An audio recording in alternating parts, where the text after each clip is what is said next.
Thank you, Mr. Speaker.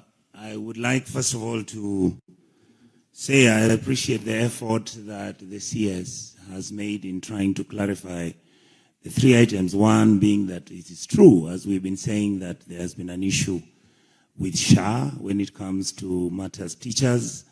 And number two, the JSS issue, Mr. Speaker, you're aware, has been a very, very passionate issue. It is an injustice. It is a matter that we've been talking. So I'm really happy that finally the government has agreed to look at the ruling which came from the courts.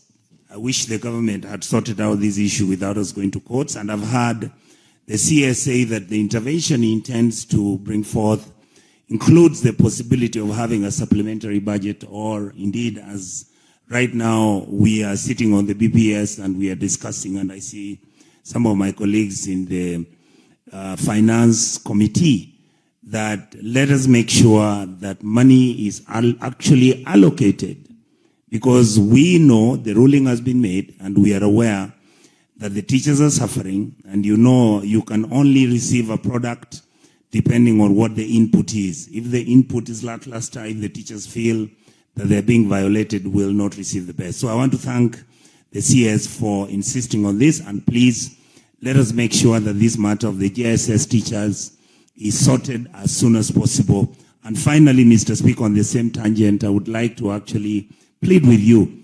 You allow me to ask the CS. CS, I believe in institutions. I've been talking about institutions.